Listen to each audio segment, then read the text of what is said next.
B honestly, যে যেভাবেই বলেন, আমরা অনেক সময় কথা বলি, তথ্য প্রমাণ হয়তো আমরা দিতে পারি না, কিন্তু সময়ের পরিবর্তনে ক্ষমতার পরিবর্তনে অনেক মনে করলেন মুখোশধারীর চেহারা সামনে চলে আসে। 5ই আগস্ট পরবর্তী বাংলাদেশে একটা ভিন্ন ধারার সুযোগ ছিল, একটা নতুন বাংলাদেশের আসলের সুযোগ ছিল। কিন্তু যারা এই নতুন বাংলাদেশ গড়বে নিজেরাই দুর্নীতিতে জড়িয়ে পড়েছে। নির্লজ্জের মতন তাদের বিরুদ্ধে যখন নিউজ হয়েছে, তারা পদত্যাগ করেনি। আবার ভবিষ্যতে কোনো সরকার আসলে পদত্যাগ করবে এমনটা আশা করা বোকামি। কথা বলছি এনসিপির এই মুহূর্তে যিনি কি বলে যে নির্বাচনী পরিচালনা কমিটির সমন্বয়ক আছেন, আর সরকারের সাবেক শক্তিশালী একজন উপদেষ্টা আসিফ মাহমুদ সজীব ভুঁইয়া, তার বিরুদ্ধে, তার এপিএস এর বিরুদ্ধে হিউজ পরিমাণ দুর্নীতির অভিযোগ আছে। কিন্তু এটা প্রমাণ হচ্ছে না কেন?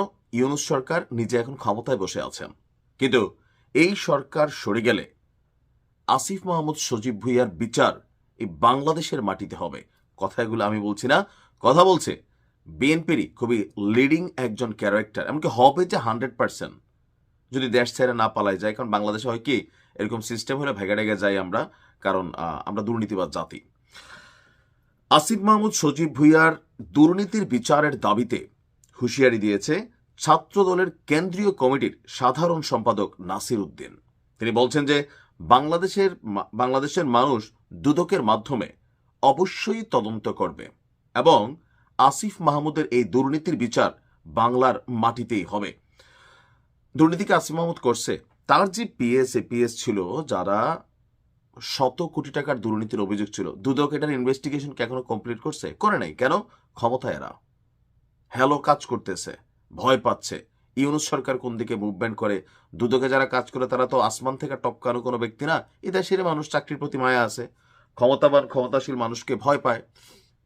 যেমন মরহুম বেগম খালেদা জিয়ার বিরুদ্ধে 2 কোটি টাকার একটা অভিযোগে ওনাকে জেল খাটানো হয়েছে।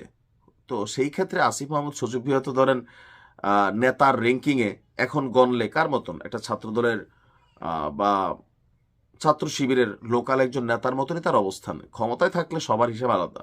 তো তার বিচার হবে না? অবশ্যই হবে। ইনভেস্টিগেশন হবে না? হবে। শত শত কোটি টাকার অভিযোগ, মার্ডার কেসের মানে অনেক কিছু তো তাকে কানেক্ট করা হয়েছিল। পরবর্তী সময়গুলা আমরা আর এটার শেষ দেখতে পাই নাই যে ক্ষমতায় থাকার ফলে যা হয়। তো এই বিষয়গুলোই ছাত্রদলের যিনি আছেন তিনি এই বক্তব্য দিয়েছেন। পোস্টাল ব্যালটে পক্ষপাতের অভিযোগ সহ 3টি ইস্যুতে নির্বাচন কমিশনের প্রধান কার্যালয় ঘেরাওয়ের ঘোষণা দিয়েছে ছাত্রদলের নেতাকর্মীরা। তারা বলছে দাবি আদায় না হওয়া পর্যন্ত এই কর্মসূচি চালিয়ে যাবেন। আসিফকে উদ্দেশ্য করে নাসির বলেন, জুলাই আগস্টে আপনি ভূমিকা রেখেছেন, আপনি নেতৃত্ব দিয়েছেন।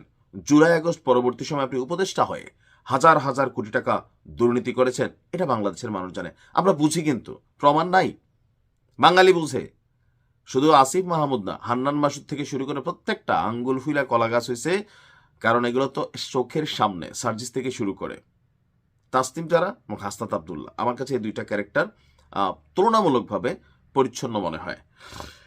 বলা হচ্ছে যে এখন পলিটিক্যাল পয়েন্ট অফ ভিউতে বিএনপিরই এক সময়ের মিত্র নির্বাচন কমিশনকে প্রশ্ন করে ছাত্রদলের ওই নেতা বলেন, আমরা যে নতুন বাংলাদেশের স্বপ্ন দেখছি, সেই নতুন বাংলাদেশের কখনোই জামাত শিবির রাজাকারকে ক্ষমতা আনার জন্য পোস্টাল ব্যালটের মাধ্যমে যে চেষ্টা, আমরা মেনে নেব না।